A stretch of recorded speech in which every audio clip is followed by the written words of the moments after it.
L'acte sexuel, vous savez sans autre, l'apôtre dit, Thomas Paul l'a dit, vous allez dire que seulement aux frères, non? L'acte sexuel, vous savez sans autre, est dangereux. Et ça dit, quand tu fais la prière, l'apôtre dit, Thomas Paul l'a dit, quand j'aime ma femme, j'aime mon mari, son corps est mon corps, le corps de la femme, c'est ton corps. Le corps de l'homme, c'est ton corps.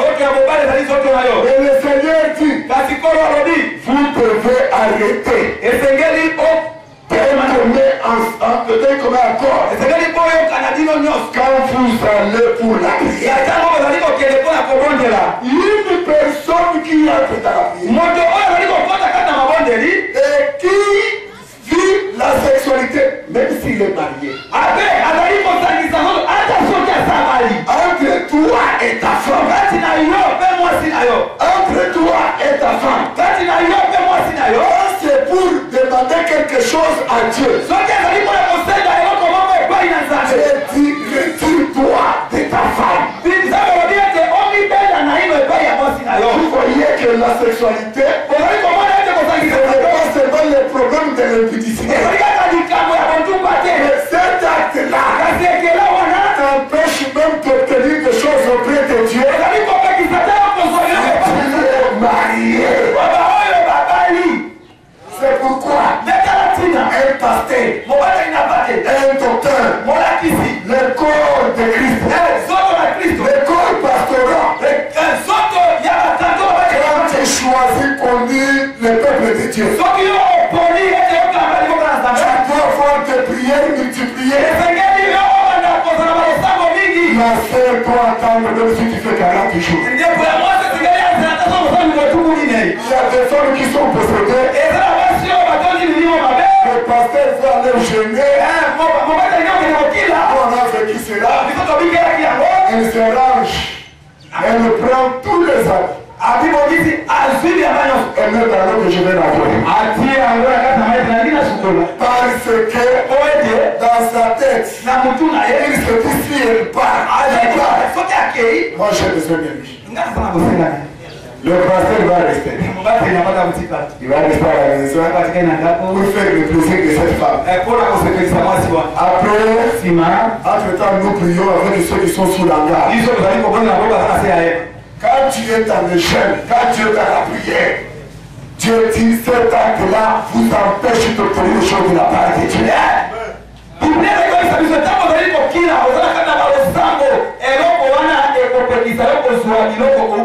C'est pourquoi les hommes de Dieu, quand vous vous engagez avec les femmes, il faut regarder la femme.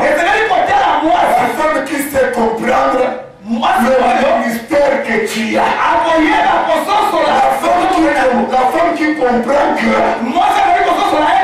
toi, ton travail, c'est la prière et la parole. Si la femme ne comprend pas cette chose-là, elle va t'empêcher tout le temps d'entrer dans la prière. C'est le jour où tu es dans la prière, tu fais prier. C'est le jour où tu te diras que j'ai besoin de toi.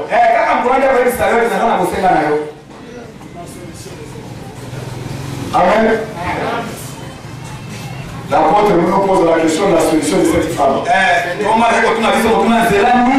Nous allons Ça va expliquer le mercredi. Le mardi.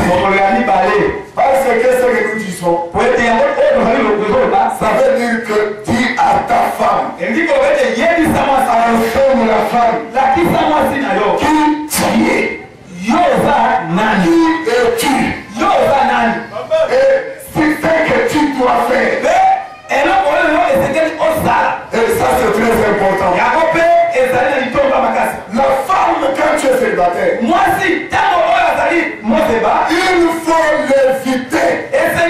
faut l'éviter. Aimer tous les jours en Christ. Vous savez, moi j'avais des problèmes de lever les gens. J'avais des problèmes, je refusais de lever les gens. Et j'étais toujours comme ça. Vous savez, je disais à mes collègues, ces jeunes gens, appelés disciples, jusqu'à présent, ils ne sont pas encore des ministres. Pendant qu'ils sont vraiment les disciples, ils font des petites démonstrations dans la permanence. Les circuits, quelques jours après, ils font des exploits à la permanence. Il faut près de 10 heures à la permanence, 15 déjà.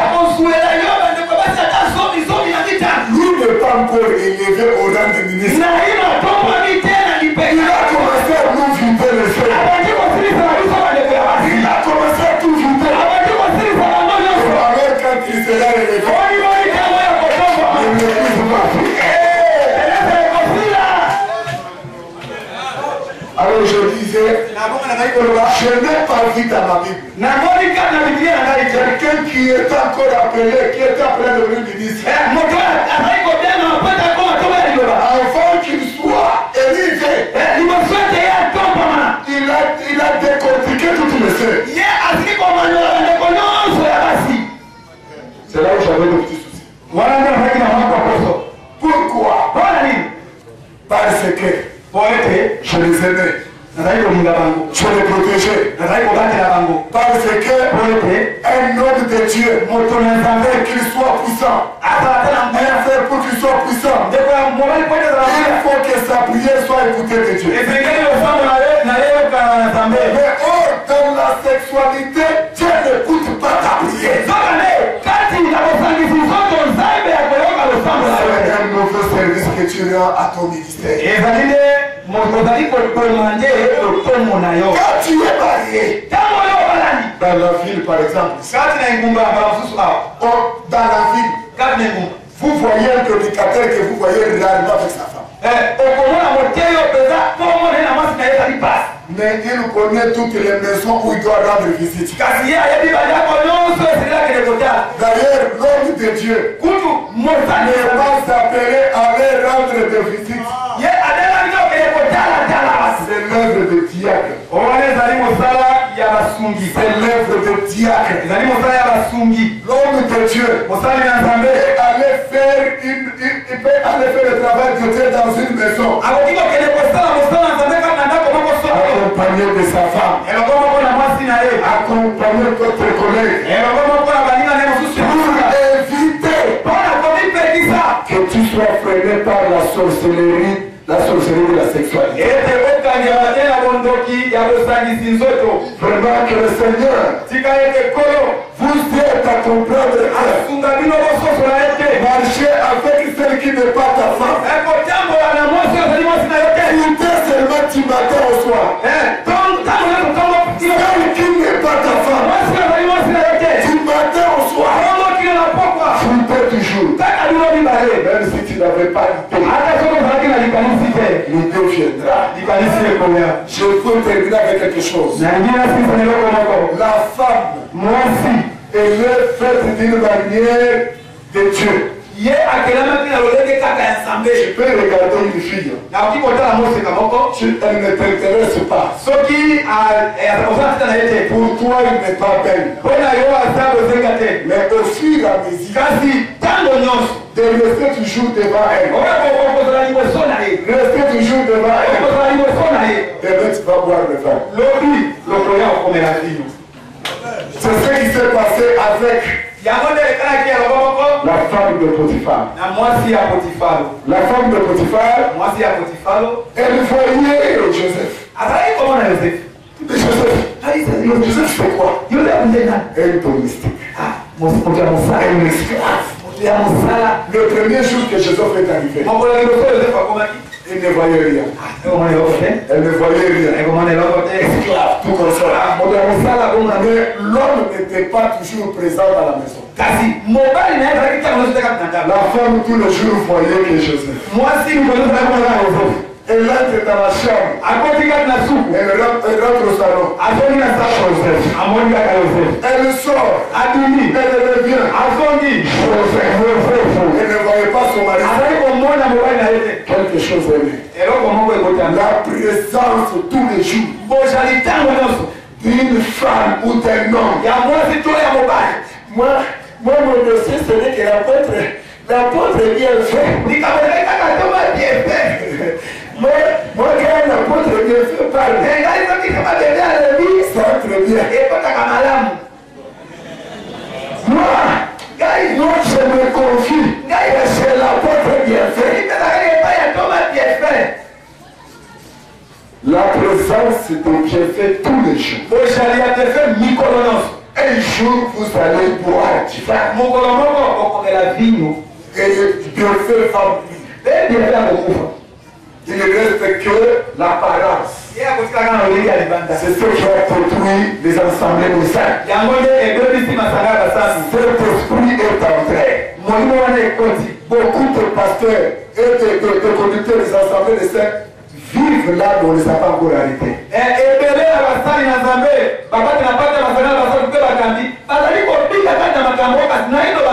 Même quand je parle ici, tellement qu'ils ont bu du vin. Comme on a parlé hier, quand un homme a bu, tu le chiffres, il ne sent rien. Parce qu'il ne pourra rien sentir. Un homme qui est dans cet esprit-là, la sexualité a déjà dominé sa vie. Comme je prêche là, c'est comme vous giflez. Il ne sait rien. Parce que elle est devenue insensible. C'est que Paul a dit, dans les derniers jours, les hommes deviendront insensibles. Quand quelqu'un n'est pas insensible, quand je prêche ici, en sortant, il appelle sa compagnie, sa maîtresse. Notre Jésus, je me fais. Parce que je vais être poussé avec Jésus. Parce que la sexualité est un démon trop dangereux. Ça donne de l'argent. Il y a la corruption là-dedans. L'homme qui aime la sexualité, c'est pourquoi vous voyez qu'il y a des femmes. Il y a des femmes qu'il vit avec un homme. Il ne peut être une frère en Christ. Être frère en Christ. Quand nous prêchons, donc ce que tu dis est frère. Nous tous vraiment sans connaître toucher. Mais la sexualité lui dit que mais quand tu vas abandonner ces messieurs-là, comment tu vas t'habiller? Comment tu vas t'habiller? Vous voyez ça? La sexualité procure de gain. Cet esprit, tu veux te faire. Tu fais tes affaires. Surtout les gens qui touchent l'argent. Dans les églises, les gens qui ont des postes, qui ont un réseau social. Quand tu es devant ces gens, il faut lui parler durement et avec de l'amour. Parce que quand il a l'argent, cet esprit-là de la sexualité, il n'est plus satisfait seulement d'être avec sa femme. Il commence à se dire, la sexualité le pousse d'ajouter encore et encore.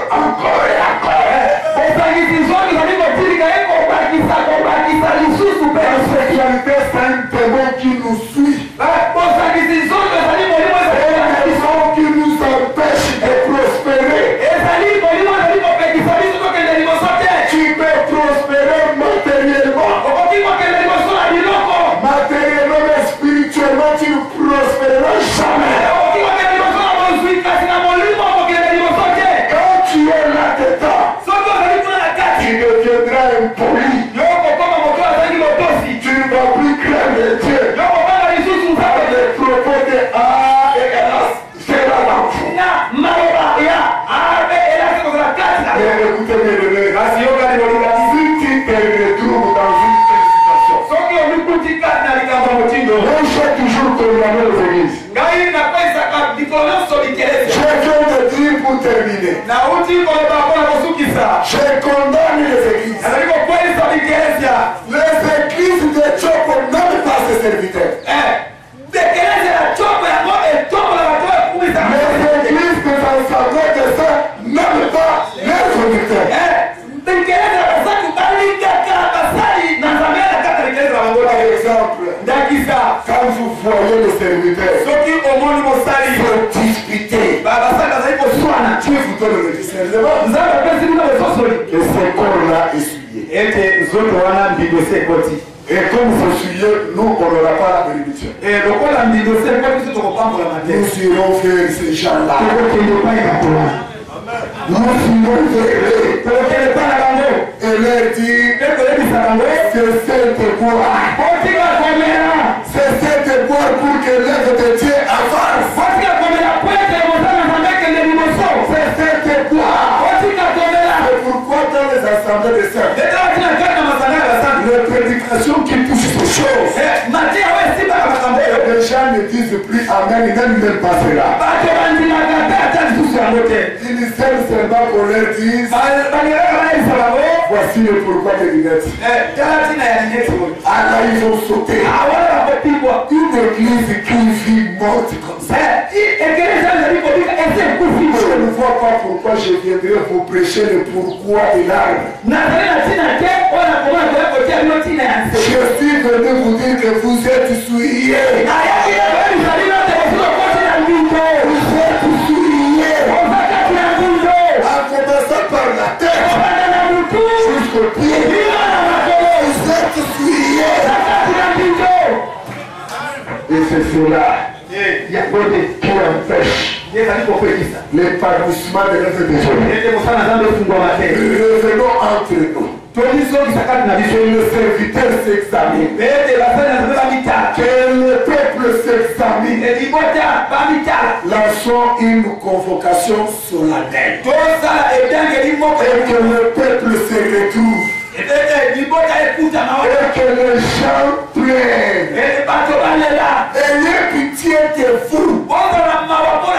C'est pourquoi dans l'église, vous verrez, toute personne vit avec, il y a des femmes qui vivent avec deux maris.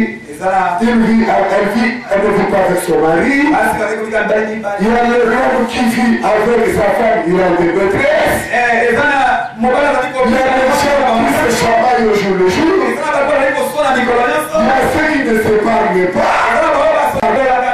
Mais comment nous ferons la puissance de Dieu dans cette église? Mon premier escroc, comme le frère vient de dire, ces choses-là. Comment notre église sera puissante? Comment nous serons forts? Comment nos prières peuvent arriver? Les prières est arrêtée. Parce que quand ta vie est mauvaise, il faut que Dieu fasse les choses selon sa parole. Voilà le premier ennemi. Diable entre à travers le frère. Diable entre à travers le frère. Les frères vont souiller le sein. Les frères vont souiller le sein. La communauté des assemblées de saints doivent trouver le remède pour cette maladie. Il n'y a que cet esprit-là qui crée de la rébellion au sein des églises. Il n'y a que cet esprit qui crée de blessures sans raison tel que nous avons démontré ça hier. Une personne qui vient ici. Quand on vient ici pour prier, mais tournez-toi à genoux. Il a des soucis. Il doit chercher là où il doit s'épauler. Les dos, la puissance était déjà sortie. Quand il est à genoux, même s'il est sur quelque chose, il est debout. Même prier, il ne prie pas. Seigneur Jésus, nous allons prier pour l'église. Seigneur Jésus, nous prions pour l'église. Il reste calme tout de suite. Et si vous voyez dans l'église, quand vous priez, l'homme qui fait de tout toujours, nous prions. Lui, il a des choses à faire dehors. C'est un esprit de faiblesse qui est sur lui. Amen. Il n'y aura plus la concentration. Il n'y aura plus la concentration. L'église est morte. Amen. Alors si tu reconnais au fond de toi que tu as bu ce vin-là, ce vin a apporté beaucoup de choses mauvaises dans ta vie. Ne regarde pas ce que tu as aujourd'hui. Demain ça va partir. Tout ce que tu auras par le fruit là de sexualité non légalisée par Dieu. Demain ça partira. Mais Dieu dans son amour, il a un pardon. Ce qu'on appelle le pardon. Parce que Dieu veut que tu rentres dans ta position première. Au fond de toi, là où tu vas le travailler, là où tu dors, là où tu restes, je ne suis pas avec toi, mais l'Esprit du Seigneur est toujours avec toi.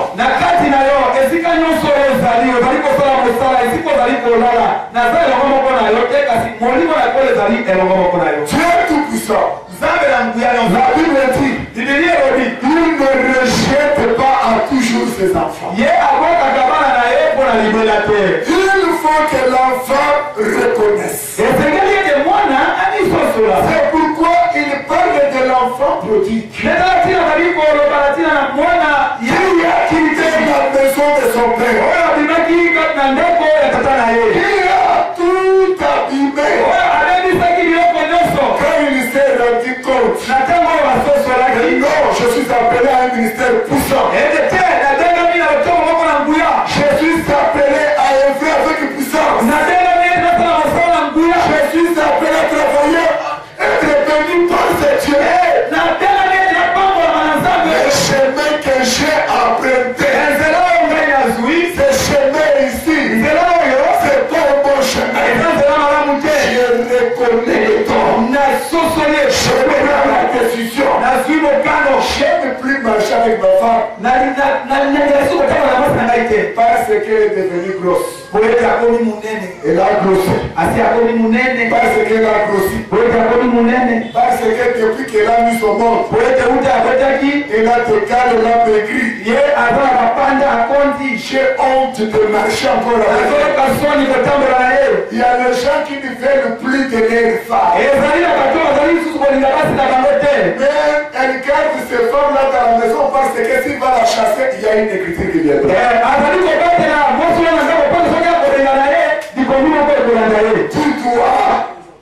Dis-toi, celle que tu vois aujourd'hui la meilleure, quand tu la blâmeras, quand tu te diras, regarde encore la plus meilleure. Commencez par aimer ta femme. Si tu aimes ta femme, vous marchez marcherai pour l'évangélisation. Si tu es célibataire, arrête de circuler avec des sœurs en Christ.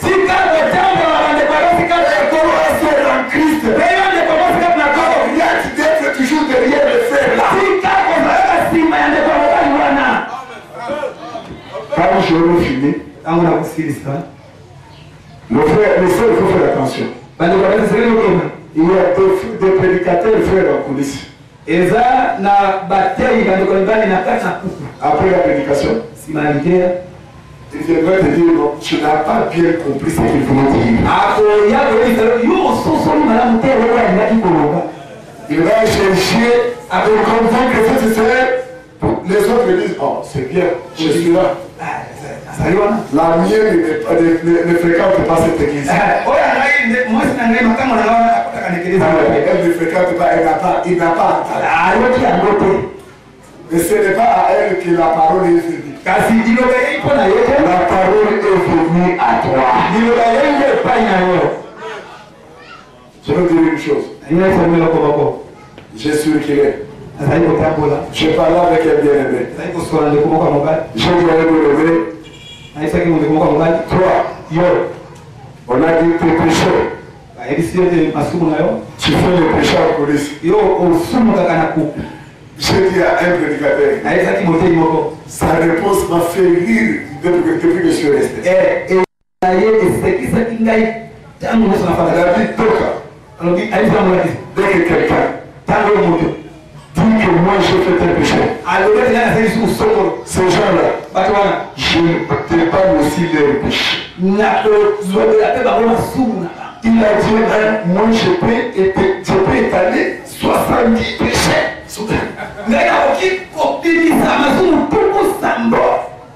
Si vous voyez ça, c'est-à-dire je ne dévoile pas les 70 péchés qu'il a parce qu'il ne dévoile pas le mien.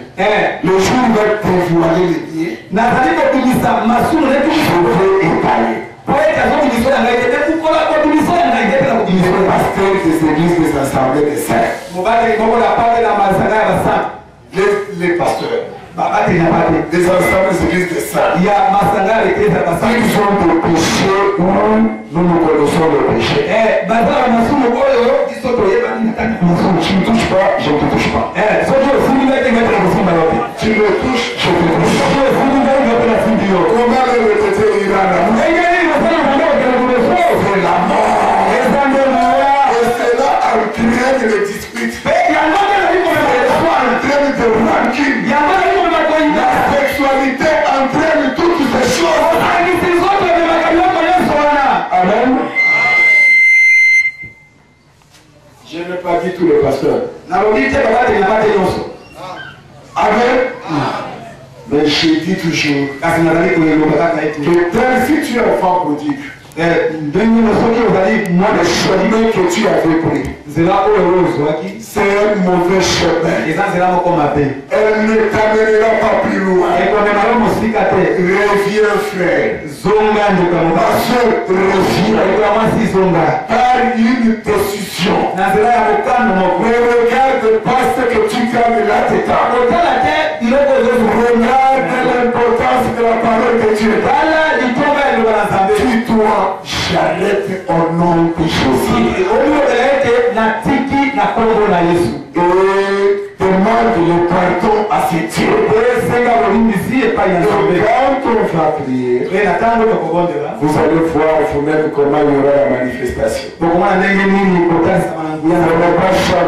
Ce n'est pas chanter la victoire avant la guerre. Quand nous allons prier, vous allez voir comment Dieu va te toucher, comme le pasteur disait ici. Dieu va te toucher. Pour que cet esprit-là, l'esprit qui apporte le malheur dans ta vie spirituelle, le malheur dans ton foyer, le malheur dans ton ministère,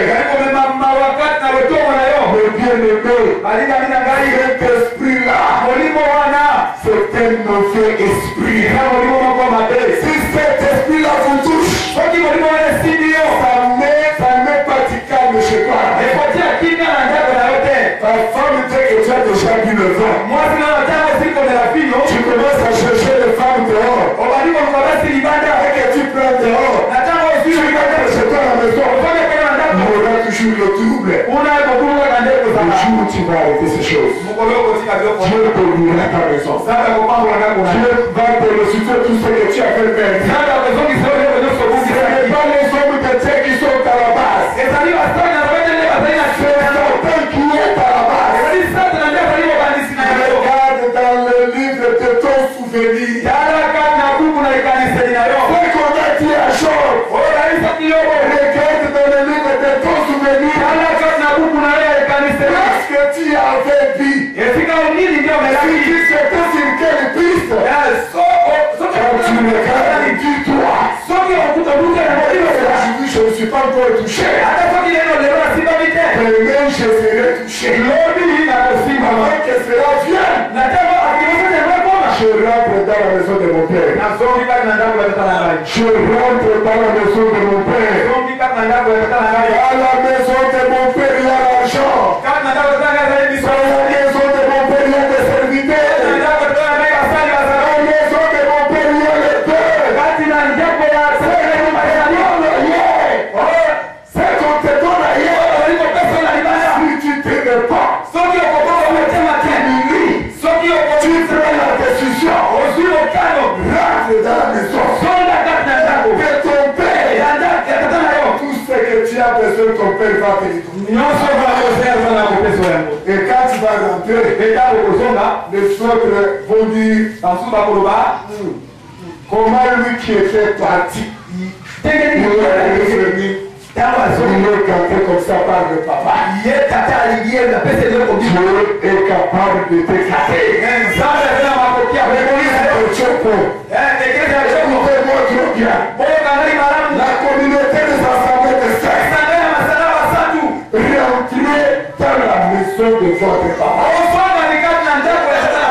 Dieu va vous restaurer avec la connaissance que vous avez.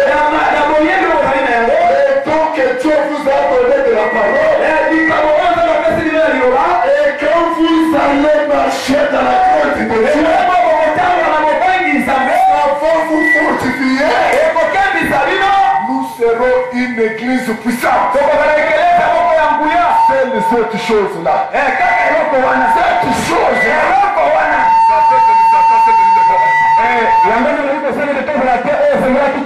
Non, c'est tu peux faire la différence dans ta maison avec le don que tu as. Les églises de sang.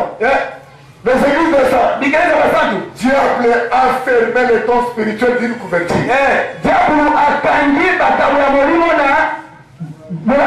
Nous allons écouter comment le don spirituel s'exerce. Que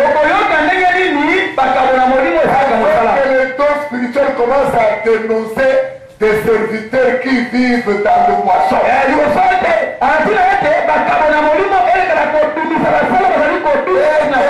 qui vivent dans le moisson. Pour que nous soyons une église puissante. Une église puissante. Une église bénie. Je suis contre cette chose-là de dire on a Kisangani, il a pris l'argent. Les amateurs sont partis. Dieu a toujours l'argent pour ses enfants. Ce n'est pas le diamant qui est parti. C'est la crainte de Dieu qui vous avait fait partir. L'église est devenue pauvre. Revenons dans la maison de Dieu, nous allons construire. Nous allons acheter la parcelle. Nous allons construire. Les choses marcheront pour toi et pour moi. Dis-toi dans ton cœur. Je vais revenir dans la maison du Dieu. Vous voulez revenir dans la maison de votre Dieu? Élevez vos mains alors. Vous qui voulez revenir dans la maison de son Père. Que Dieu vous bénisse. Que Dieu vous bénisse. Ta bénédiction bénédiction. Nous voulons que tu sois béni. Spirituellement d'ailleurs. Tu as la connaissance de la parole. Tu as la crainte de Dieu. Tu deviens une puissance. Tu es béni matériellement. Tu es béni spirituellement. Tu mettras au monde. Comment dans l'église? Nous aurons des sœurs qui ne mettent pas au monde. Nous avons des sœurs qui ne mettent pas au monde. Les pasteurs d'or. Les serviteurs d'or. Avec des grandes maisons. On paye pour vous. Vous dormez dans ces maisons-là. Moi qui te paye la maison. Je souffre. Et vous n'êtes pas aimé. Pour l'église. Moïse ne dormait pas. Israël n'avait pas d'eau. Israël voulait manger. Il allait suivre Moïse. Nous voulons de l'eau. Nous voulons de l'eau. Pourquoi vous ne laissez pas? La première place ici. Ce n'est pas seulement ces chaises ici. La première place est dans la prière.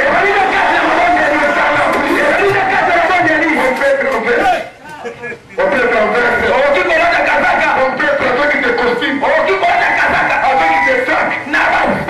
C'est pas ça le premier place. La première place ici. C'est manifeste. Par des prières. Par des chants. Une fois que l'église dit nos serviteurs, c'est la prière. C'est la parole.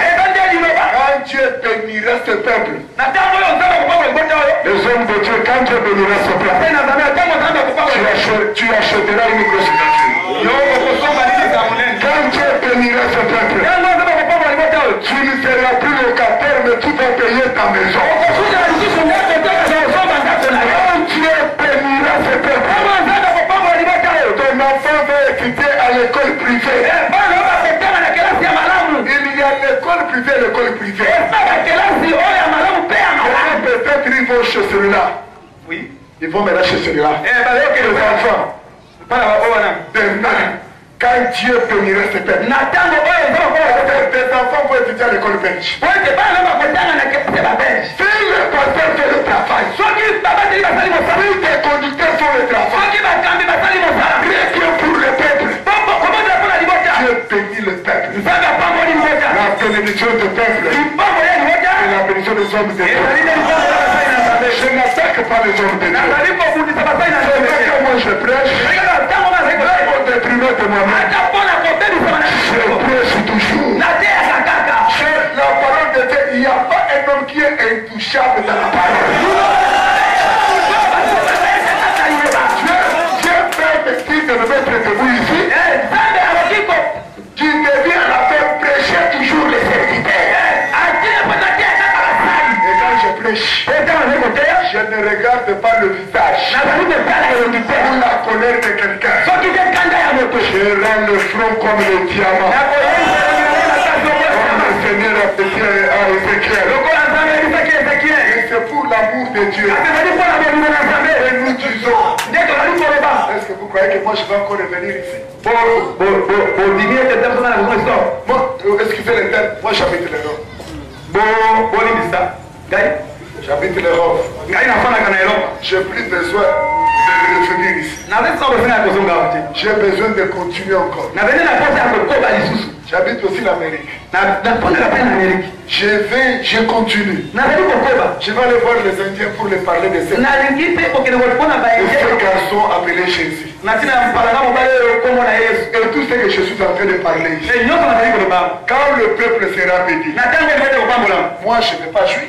C'est les hommes de Dieu qui vont jouer. Et quand je leur dis de prier, de jeûner, ce n'est pas moi qui va jouir. Ce sont eux et leurs enfants. Et quand ils sont bénis, moi je suis content. Je vois que moi aussi qui est béni. Comme quand je suis arrivé chez Bienfait, j'ai le seul peuple de Dieu ici. Comme un français. Maintenant que invité chez lui. Je vais à la maison. Je dis, ah, c'est ta maison. C'est toi. Il se met à rigoler. Je rentre dans la maison. Je suis assis. J'ai senti vraiment que oui. Jésus, c'est mon fils. J'ai vu le petit-fils venir. Venez. J'étais très content. Très joyeux. Cette maison doit être payée.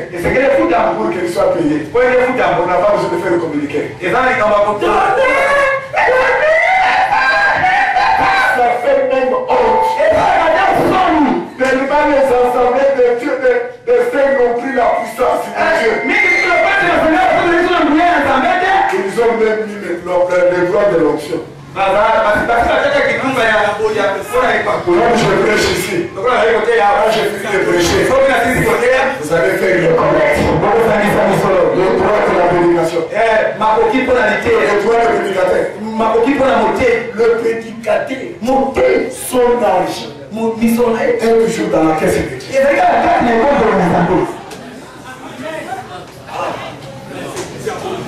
Et si vous voyez le prédicateur, nous allons faire ça pourquoi? Excusez vraiment, j'ai débordé, mais excusez-moi. Attendez quelque chose. C'est pourquoi vous voyez un prédicateur habité par Satan. On dit le droit des prédicateurs. Allez, on met des caisses partout. Il est en train de payer. Pendant que vous priez, lui regarde, quand vous fermez les yeux. Je vis ça avec mon père à l'époque. Il me porte ses sacs. Il sait qu'à la fin, les droits des prédicateurs. Alors quand vous distribuez les sacs, il est en train de prier. Prier. On ramène le petit sac.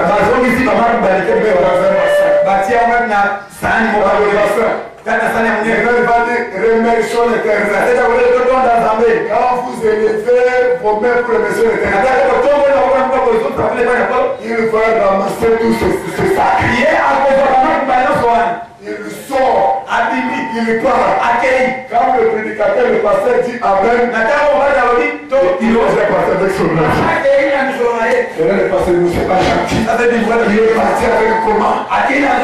Il n'y a pas de droit d'un prédicateur de la manière que nous le faisons. C'est la cupidité et Satan dans les églises. L'homme de Dieu, son argent est dans la caisse de l'église. La dîme fait partie de la dîme, c'est le droit d'un prédicateur. Vous savez qu'il y a beaucoup de pasteurs qui ne veulent plus partager. Le docteur Gallo est venu. Ils disent non, on ne doit pas toucher nos dîmes. C'est pourquoi il faut créer le droit de l'onction. Pour lui faire propre à lui. Et vous allez faire, nous allons faire pour le docteur Gallo. C'est tout moi. Alors il faut que ça coûte à peu près 2 000 ou 3 000 euros avec et tout. Vous allez faire la collection. Parce que les gens donnent 20. Ça fait 100 francs. Alors comment on monte là? 100. Mais regardez ce matin dans la caisse. S'il y a 3 000, vous lui donnez. C'est le droit du prédicateur. Si on lui donne, nous on va rester avec quoi? Créons stratégie diabolique. Stratégie diabolique. Créons quelque chose. On crée quoi? Depuis là, nous avons eu seulement ça. Encore. Qui a fait ça? Qui a ça?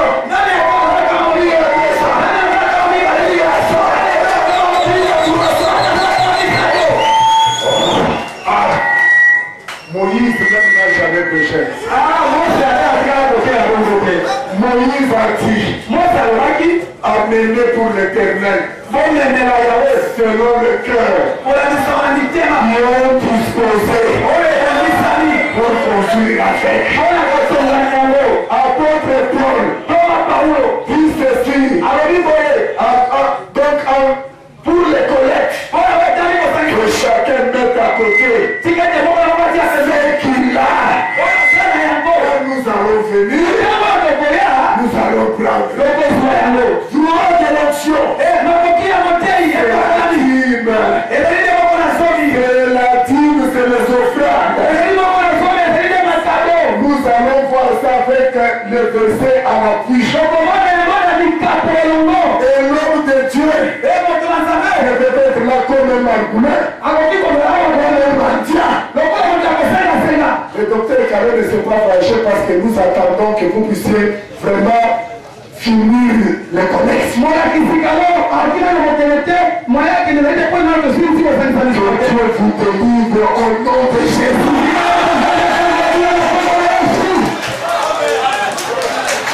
C'est charnel.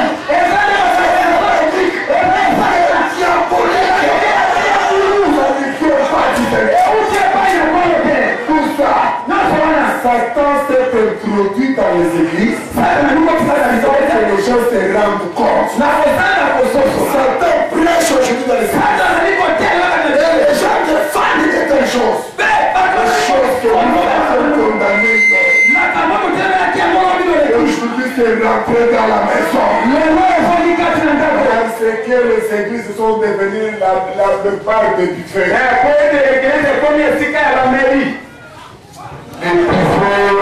Amélie, que Dieu vous fasse grâce. Vous savez, frère, Dieu parle que à ceux qui l'ont aimé. Que si Dieu ne vous aime pas, il ne viendra pas vous reprocher. Je pouvais vous dire beaucoup de choses. Arrivé sur le terrain, nous demandons. Parce que nous voulons que l'église ait la vie. L'église ait la vie. Le Seigneur dit, si ton frère a péché, nous verrons comment on dirige l'église. Je vous dis, moi je vous donne les yeux. Je vous donne les yeux. Et je vous révolte. Vous devez connaître votre droit. Je ne vous révolte pas contre les hommes de Dieu. Je vous révolte contre toutes les choses. Et les hommes de Dieu vous apporteront. Ils n'ont rien à voir avec la parole. Et que vous devez refuser. L'apôtre bien fait. Thomas bien fait. Là, je suis devenu apôtre. Voilà, commis Thomas. Amen. Il peut voyager. Il a à sa manger. Comme il veut. Mais il ne doit pas voyager. Avant de voyager, nous voulons savoir. Vous êtes unis. Le 4. Et l'église doit savoir. Vous êtes unis.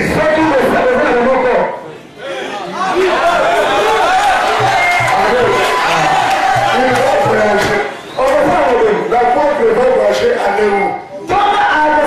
Il a offensé l'église. Il a offensé l'église. Avant d'aller. Avant que vous voyez l'apôtre. Vous voulez vous voir 4 unis. Un seul homme. C'est lui qui ne fait pas s'unir. Nous les chassons au nom de Jésus.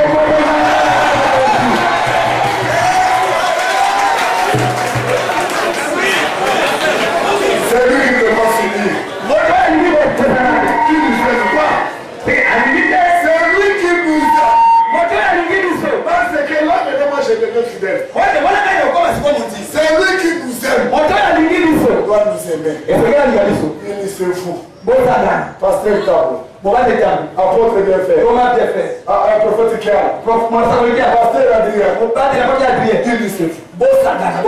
Et quand vous vous disiez, ça ne serait pas la chose que vous allez faire.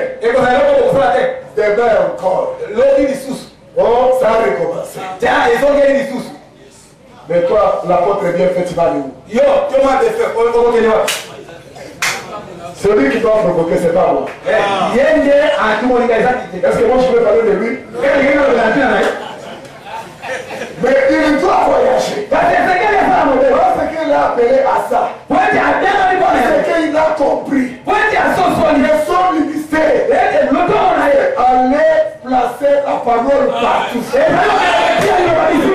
Afin qu'il parle. Il laisse la paix ici. Amen. Est-ce que je crains?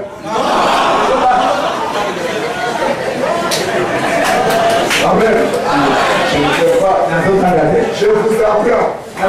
Pourquoi je fais ça? Ce sont mes collègues.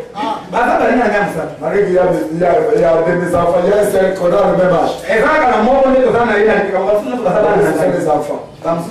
Qui sont de mes collègues. Que je respecte. Ils ont fait une œuvre excellente. Que j'ai trouvé. Mais je suis plus seulement ajouté. Comment que l'œuvre doit venir partir. Nous orientons les communautés des assemblées. Prenez vos seaux. Prenez vos daniers. Prenez le pourquoi de Lazare. Je vous salue le fils de Lazare.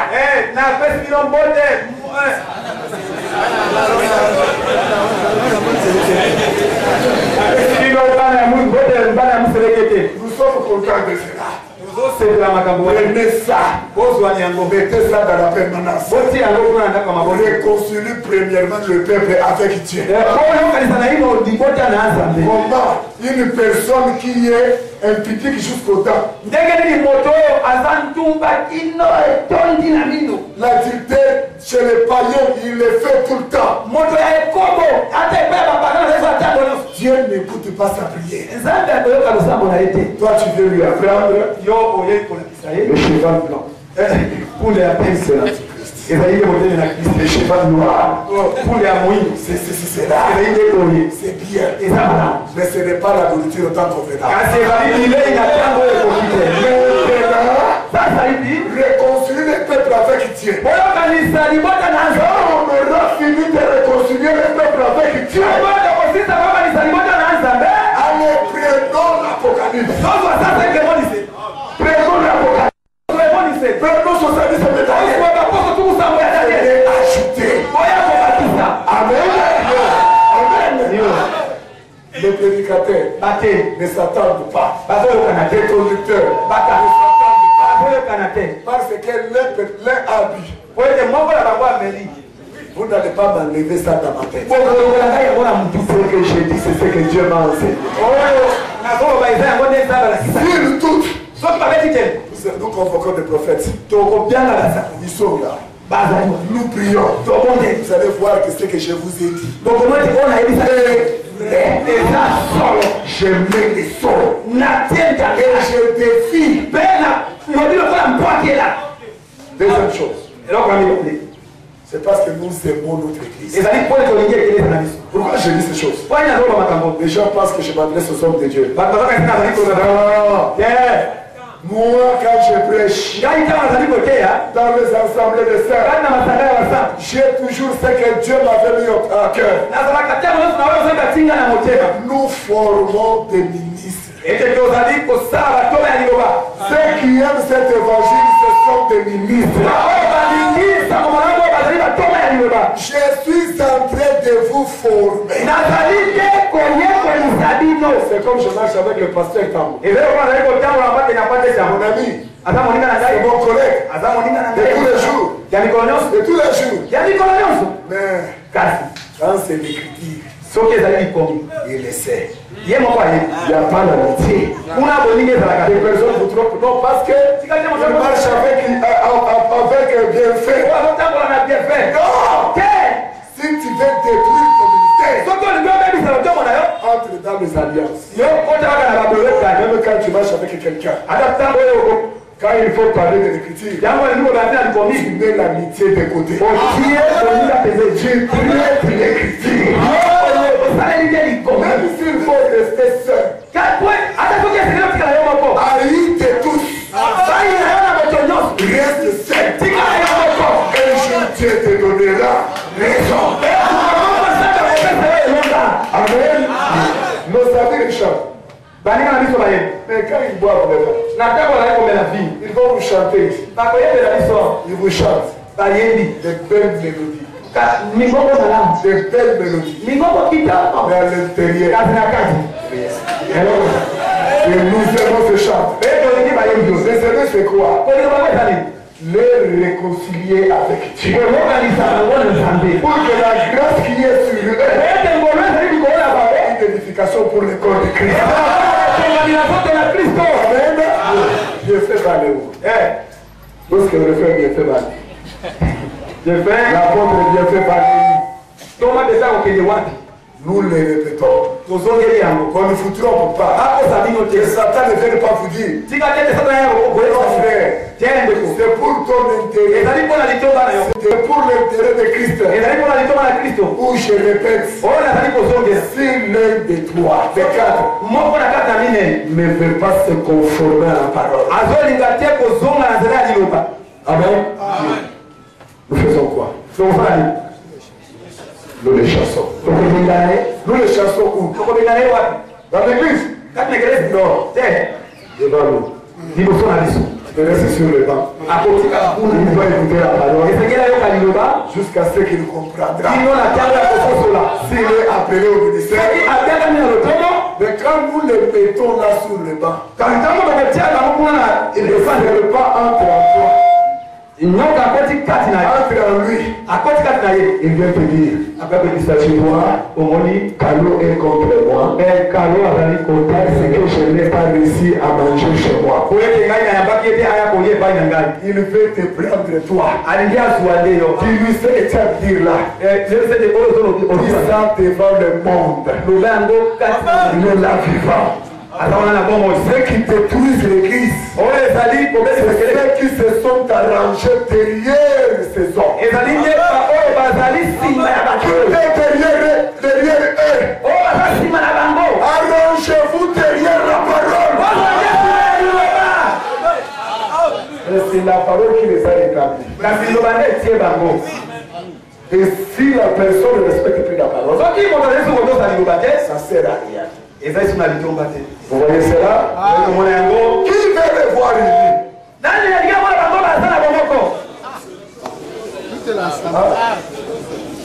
Qui ne veut pas les avoir ici? Qui croit que s'ils sont unis, c'est la bénédiction de cette église.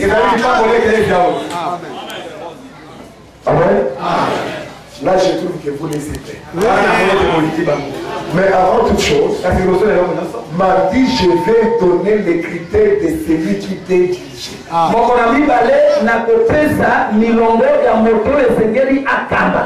Venez avec vos Bibles. Nous allons lire lentement, clairement la Bible. Si vous trouvez que j'ai dérouté, vous avez des doigts.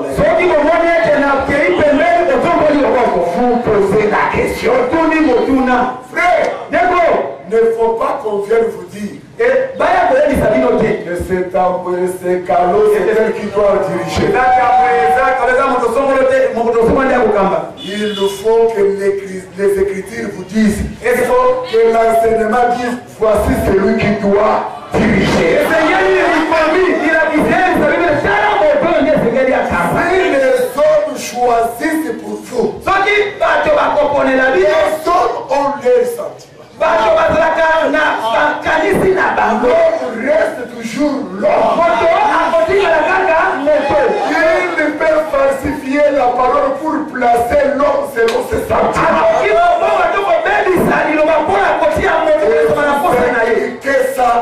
foi. Nous aimons les débats. Nous aimons les enseignements. Amen. Encore une fois. Nous voulons. Pourquoi je suis resté? Parce que Dieu m'a dit quelque chose. Ceux qui me connaissent savent que je ne m'hasarde jamais de dire Dieu m'a dit. Ceux qui m'ont connu. Mais quand il me dit, je dis, il m'a dit. Je pensais qu'on fasse des prières. Mais le Seigneur m'a dit, avant la prière, il doit y avoir la convocation solennelle. Vous allez inviter tout le monde. Que personne puisse rater cette occasion. Vous choisissez les jours selon le conducteur. Si c'est la nuit, le jour tout le monde est libre. Nous allons nous retrouver tous. Et pendant ce temps, Dieu va faire son travail dans le cœur de chacun de nous. Toute l'église, nous allons faire cette convocation. Cette nuit-là, nous allons revenir dans nos pensées. Chacun va revenir en lui pour voir ce qui est en lui. Chacun avec la décision de rentrer dans la maison de papa. Cette nuit-là, ces jours-là, nous allons faire des prières afin que Dieu restaure chacun de nous. Que Dieu nous restaure. Ce que tu fais en coulisses, tu ne sais pas que c'est Satan qui est là en train de te détruire. Nous allons prier. Et ce jour-là, chacun de nous va présenter son problème. Dieu m'a dit, retenez ça et écrivez. Après cette prière, ceux qui ne mettaient pas au monde, mettra au monde. Ceux qui avaient des problèmes de travail, Dieu va rétablir. Ceux qui avaient des maladies, Dieu va élargir l'espace de ta voix. Voilà pourquoi je demande au conducteur de penser à cela. Mais avant que cette convocation se fasse, il faut que les 4 serviteurs soient déjà là. Et qu'ensemble, on se réunit. On va prier ensemble. Et après, on lance la convocation. Et quand on aura fini, après avoir prié, chacun ira avec son miracle. Je crois que tous ces gens sont des hommes puissants. Je crois que vous avez les dons spirituels. Je crois ensemble nous tous nous pouvons faire des exploits entre nous dans l'humilité, dans l'amour, pour que les choses marchent autrement. Dieu fait distribuer le miracle à chacun de nous. Dieu pour revenir dans ta maison. Ce que j'aime dehors, dans ta maison est plein. Donne-moi. Et tu verras. Amen. Amen. Est-ce que vous êtes d'accord avec la parole? Mardi, nous allons essayer pour éviter que les gens disent pour que Docteur Calo, parce que souvent quand Dieu travaille, Satan vient travailler. Docteur Calo est venu placer l'homme de son cœur, son ami. Non, nous avons beaucoup de choses que nous allons faire. Je ne le ferai jamais. Ne pas ministre, on va lui dire s'il n'était pas ministre, reste sur le banc.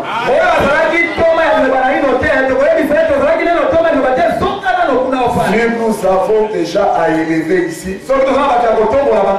nous pouvons élever ensemble 2 ou 3 personnes. Mais les gens que nous avons eu le temps d'écouter et de voir et d'observer.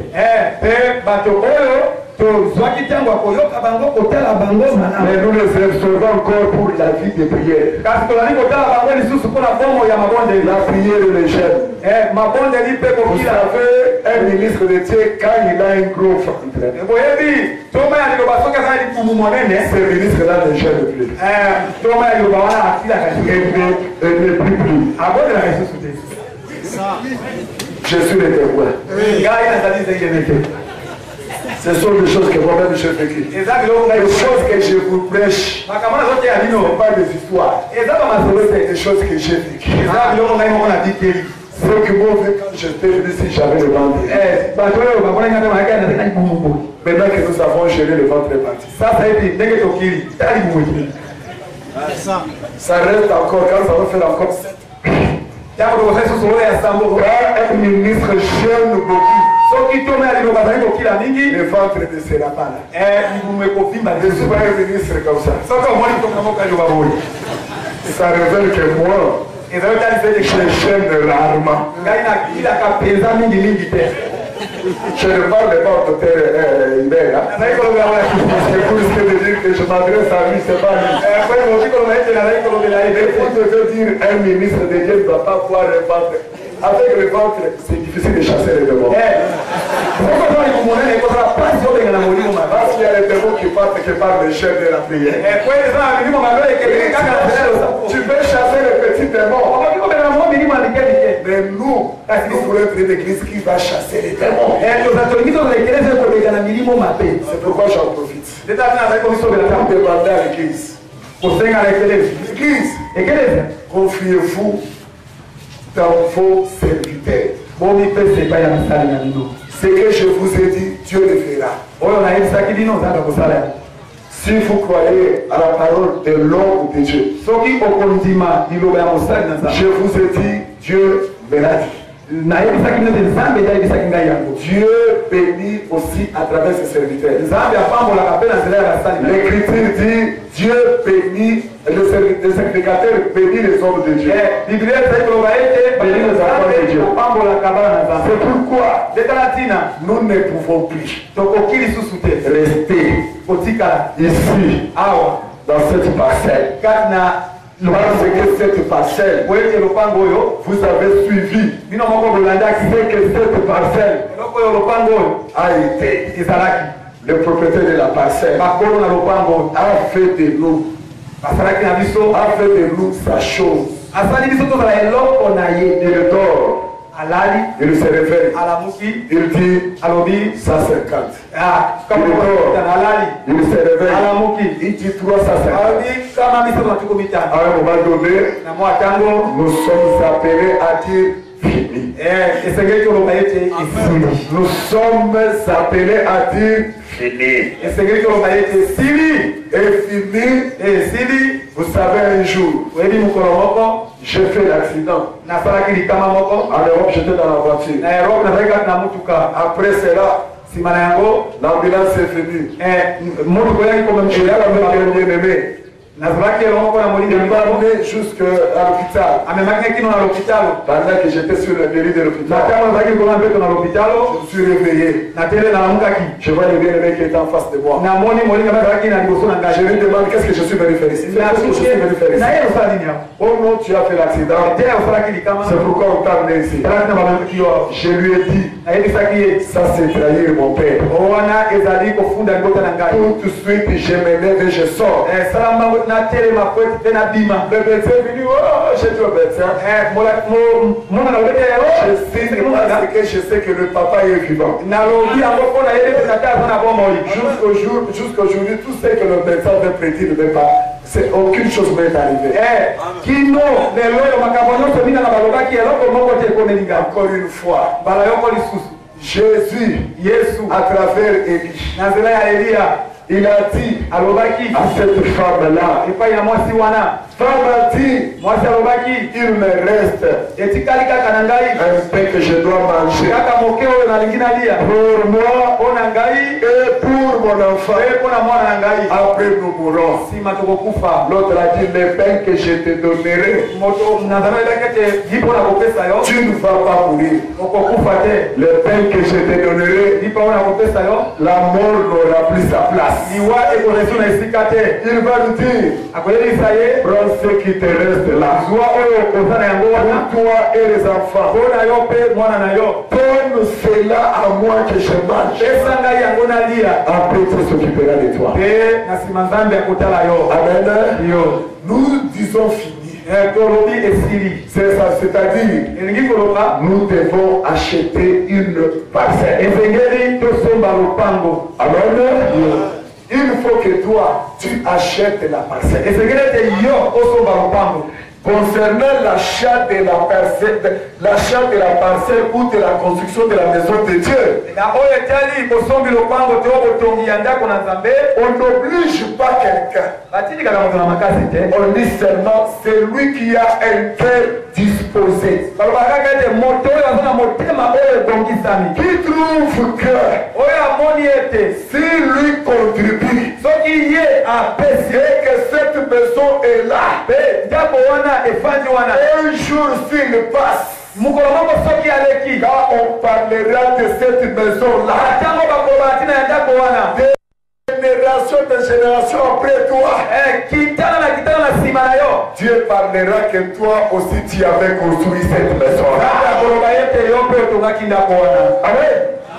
Amen.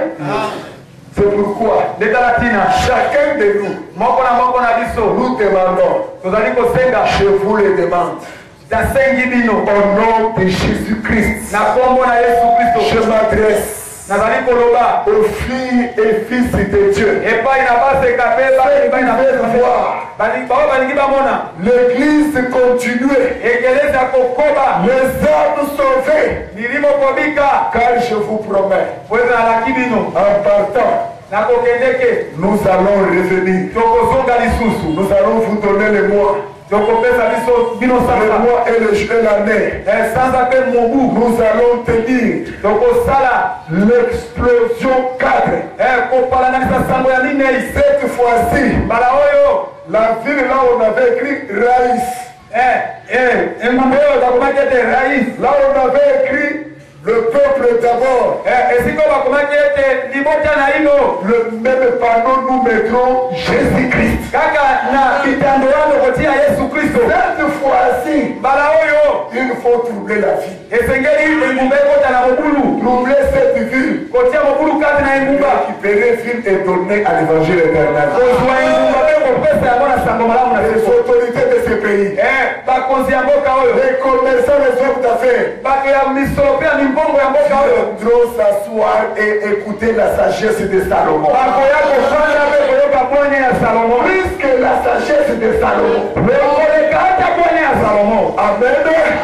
Est-ce que vous croyez? Nous allons élever tokotombola une construction.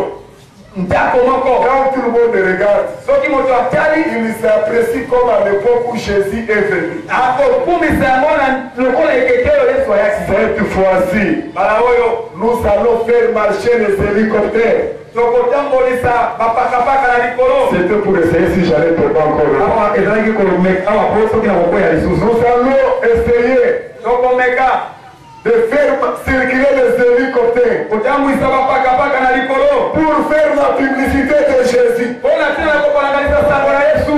Il y a ceux qui disent, soyez des ambitieux. bazali komona Avec Jésus, nous ferons de grands exploits. ekosala bikamwa minene. Amen. La ville est restée calme. engumba etikali kimia. Nous nous aimons quand la ville nous insulte. biso tolingaka ntango oyo engumba ezali kofinga La ville a été agitée par des politiciens. engumba elingani na bali politike Les politiciens qui travaillent avec le diable. Nous allons agiter la ville avec le nom de Jésus-Christ. Nous allons récupérer la ville. Et pour cela, ces gens-là, car nous allons les garder, ils vont s'asseoir. Ils viennent avec leurs esprits. Nous devons préparer déjà la place pour ces gens-là. Amen. Toi, tu peux dormir là ici. Mais lui, dans le cadre de l'évangélisation, dans le marketing de l'évangile éternel, nous allons tenir des conférences.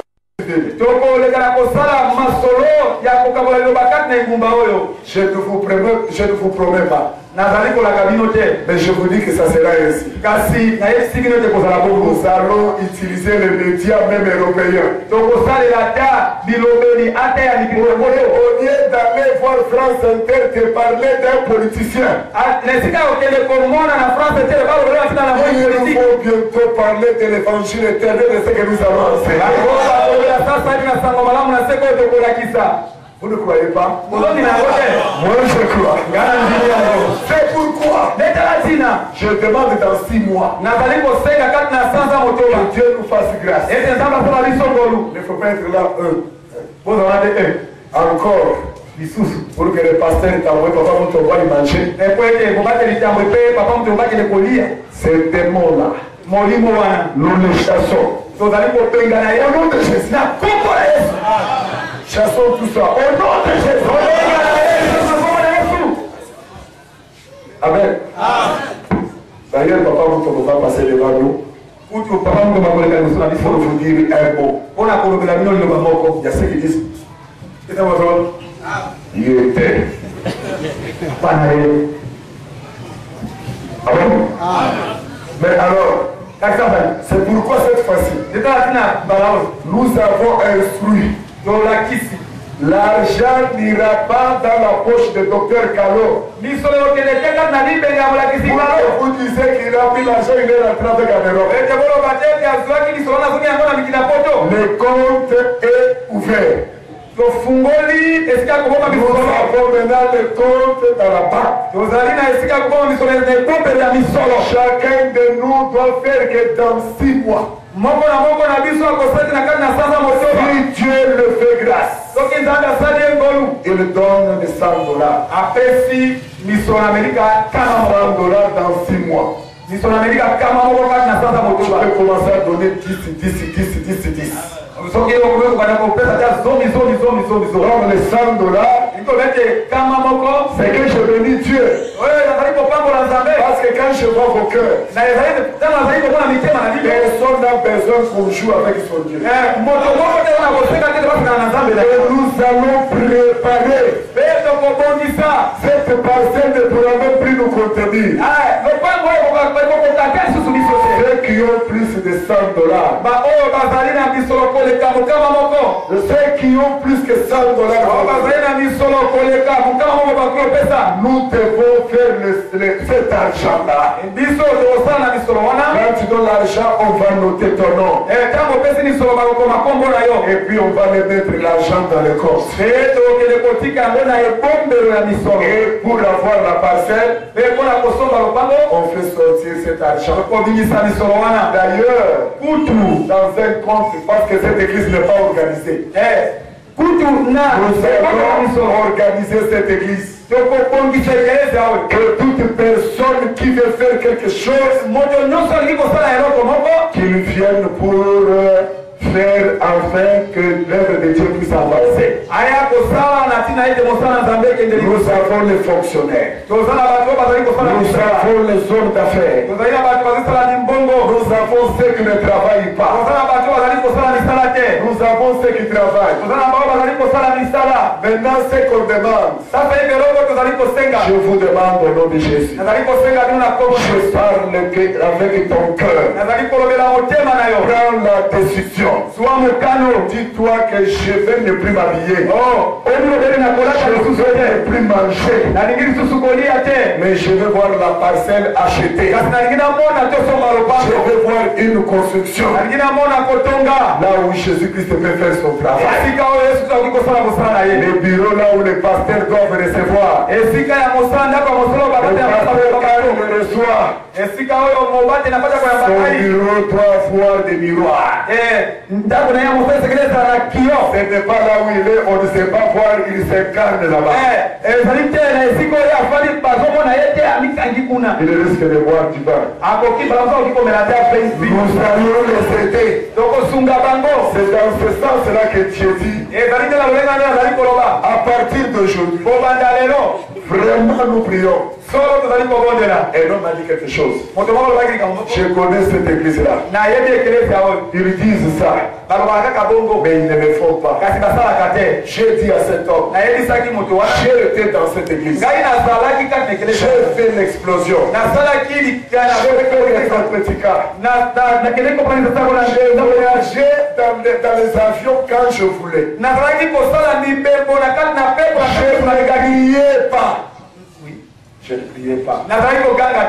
Dès que je demande, le peuple est donné pour que l'œuvre avance. Cette église n'a pas changé. Ce qui décourage l'église, c'est le comportement des serviteurs. Mais si les serviteurs sont unis, sont cette église est capable de faire de grandes choses. Amen. Amen. Vous êtes prêts pour cela? Vous êtes prêts? Et nous allons mettre à l'air. Que Dieu vous bénisse.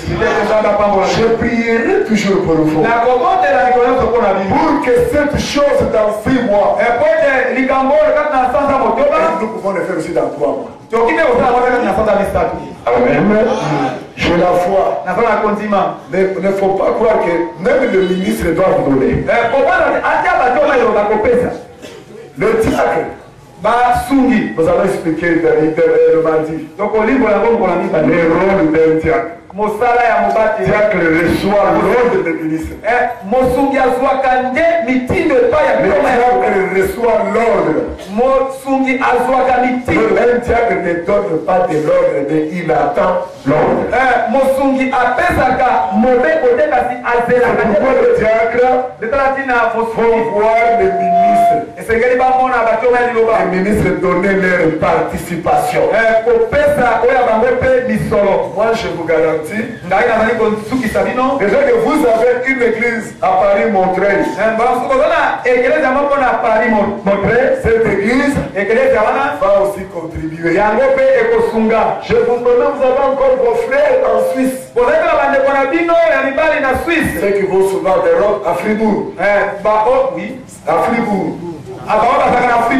Cette église va aussi contribuer. Mais donc maintenant, toutes les églises qui sont nos églises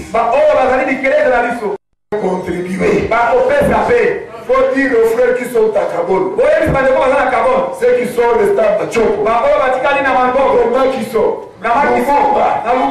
tous unis pour s'occuper d'abord de Chopo. Quand on aura acheté à Chopo, nous allons nous occuper de notre église. Et nous allons marcher comme ça pour que toutes les églises soient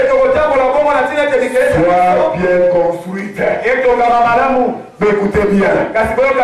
Commençons par construire le spirituel.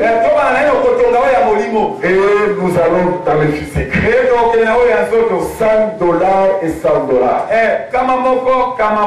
Maintenant, je voulais demander, comme tout le monde est d'accord, est-ce que vous croyez que dans 6 mois, nous allons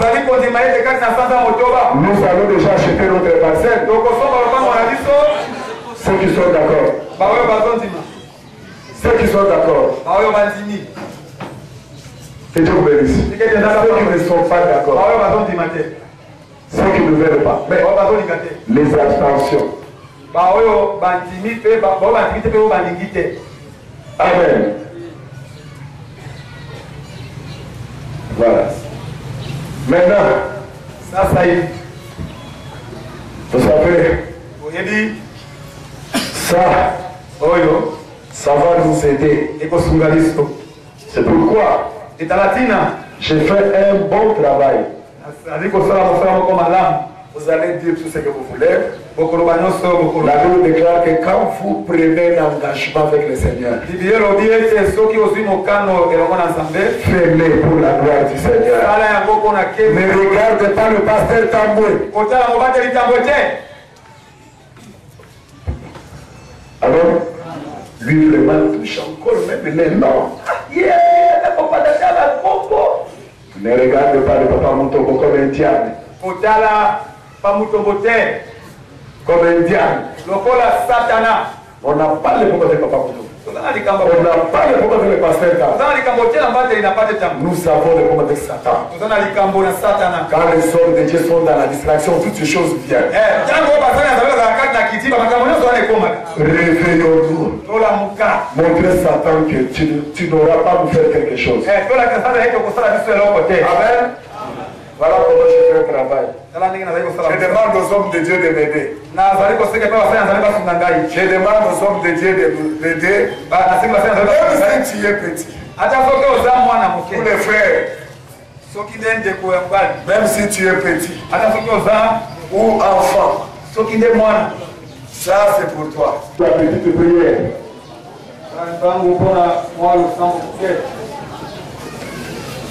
Je prie le Seigneur qu'il vous fasse grâce. Que Dieu vous donne ce que vous avez besoin. Nous voulons demander celui qui est sincère. Celui qui n'a pas mis son papier. Qui lève la main en l'air. Qui n'ait pas honte.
Avec cette chair qui me pousse toujours au mal. Je le sais, oh Seigneur, ce n'est pas mon pouvoir. Quand je marche et de conduire mes pas, je le sais, oh Seigneur, ce n'est pas mon pouvoir. Quand je marche et de conduire mes pas, sans toi, jamais. Je viens à toi avec foi, te présenter ma prière. S'il te plaît, écoute-la. Yahweh, écoute ma prière. Yahweh, écoute ma demande. Prends ma vie et conduis mes pas. Yahweh, écoute ma prière. Yahweh, écoute ma demande. Prends ma vie et conduis mes pas. Et je le sais, oh Seigneur, ce n'est pas mon pouvoir. Quand je marche et de conduire mes pas, et je le sais, oh Seigneur, et ce n'est pas mon pouvoir. Quand je marche, de conduire mes pas. Papa, écoute ma prière, papa, écoute